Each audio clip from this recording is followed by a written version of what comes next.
I wanted to talk a little bit now about how to look after your mental health and well-being. So I'm going to share that now.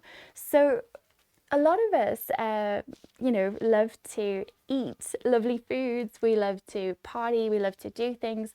And when I say party, that could be, at home with a glass of wine, or it could be, at a festival, sober. It doesn't matter what your version of having fun is, but we all know that we can do some things to excess, and we can, have fun. And sometimes it's great, but sometimes it can be too much fun. At the same time, we can also burn ourselves out by doing too much work and being too busy. So one of the things that I wanted to share is how to look after your health and your mental health to avoid burnout, because I think prevention really is better than a cure. Something that I found really interesting is how the changing dynamics of the current emerging, workforce. So I believe we're on Generation Z now, but feel free to correct me in the comments. But we've got, we've had millennials, we've had Generation X, we've had baby boomers, we've had all these different terms that we use to describe certain generations of workforces. But what we're seeing now as an emerging trend is that young adults in their 20s, maybe 20 to 25, this is what I'm seeing anyway at this age, are more interested in experiences and traveling, seeing things, going places than things. And it's a bit of a shift, because in the past what you would see is someone would go to university, they might meet their partner at university, they'd get married, they'd settle down, they'd start a family, and they would maybe work in a job for 30 years, and that would be it. They might get promoted several times, they'd be head of whatever function that they're interested in, and then that would be their wonderful life. And what we're seeing now is a lot of people are waiting until they're older to have children. In fact, there is actually some concerns about the amount of women who are waiting past 30, and the reason I say that is because I am a woman and I'm 33. So, it's something that I'm seeing a lot of, is women waiting to start a family because they want to prioritize their career, their studies, and other opportunities. But as I was saying, you get to see people who are experiencing travel, who are experiencing, different things they want to do. They might want to go and teach in another country, experience another culture. They might want to do some gap years at home.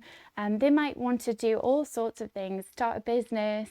And what I'm really enjoying seeing is that actually you'll find now that people have a number of careers, a number of roles that they do in their job, a number of interests that they have. This is really interesting to me as someone with ADHD, because you'll often see people who have the same condition I do. They've been, one of my friends is, she's currently a mental health nurse and therapist, but she's worked in law, and also someone else I know has done, legal services, been a barrister, and now is a public speaking coach. And so it's so interesting how you can just shift. But the point is, we don't have to be just one thing anymore. So there's a huge change in the workforce that's emerging. And so this is important for the future of work, which is often talked about in MBA classrooms. It's often talked about in MBA communities. So these are topics you might want to think about. But the other challenge is the issue of, what does that mean for our workforces? Well, in terms of how to look after your mental health and well-being, you can do that at home, but you can also do that at work. So some tips that I found, which have been pretty game-changing for me, have been coffee and monitoring my coffee. I didn't know before being diagnosed with ADHD that I had an issue with focus and stimulation, but during my MBA I was actually having 2 Red Bulls a day, and that is really dangerous. It would have been really bad for my heart. My hair started falling out, so for those who might remember me from other networking events or things, my hair used to be blonde and I used to dye it. It's naturally dark blonde, but it started falling out because I was having bleach with it, but also I was drinking 2 Red Bulls a day, and I was feeling so stressed, it started to fall out. So burnout can lead to all kinds of crazy things, but I didn't know that I actually had a medical reason that I needed those stimulants. My brain was craving stimulants. And that was how it was getting them, was from Red Bull, because it has stimulants in there that I needed. So it wasn't just caffeine I was looking for. Before I was having 2 Red Bulls a day, I was having about 20 cups of coffee a day, which is a lot of coffee. So my point is, there's lots of things when you may be feeling stressed or just like something's not right in your body that might actually be an indication of things not being so good. And maybe you want to really think about that. It might be that you could cut your caffeine down. You could swap coffee for green tea. For me right now, I only have 1 cup of coffee a day. It's my treat. Sometimes I'll stretch to 2, but that is usually before 11 o'clock in the morning. And then I'm fortunate now that I do have ADHD medication, so that is my stimulants that keep me going. But I won't have caffeine much later than 2 p.m. because if I do, I'm not going to sleep. And what I've discovered is sleep is so important. So the importance of sleep, if you are drinking so much coffee, what I was finding, and you may resonate with this too, is I was so busy. I was so stressed. I had so much going on, and I wasn't able to concentrate or focus or cope, and I felt overwhelmed.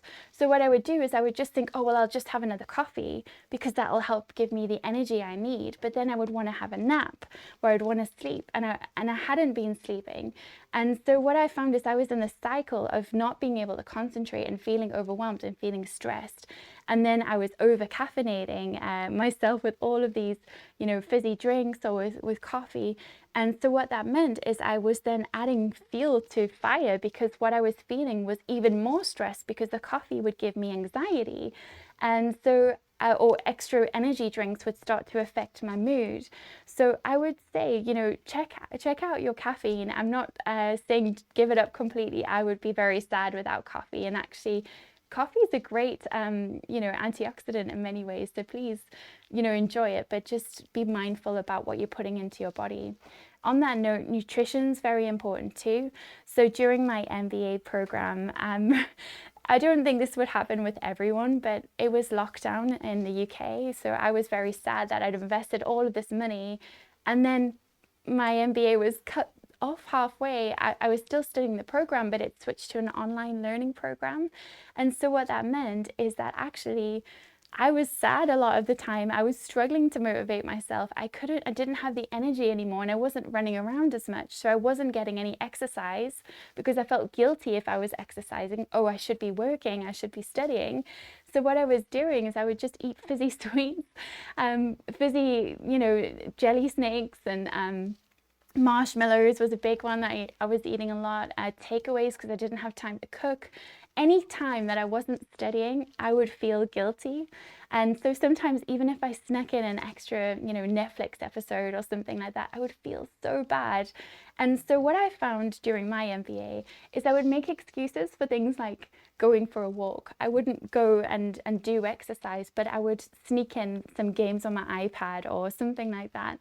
And what happened for me is I actually put on quite a lot of weight, and I was heavier than I've probably ever been. I've lost 3 stones since then, which is quite a lot of weight. That I was really shocked that it was because I was just putting things in my face without thinking, not getting much exercise because everything was just about surviving. I was just in such a state of, I must get this course done.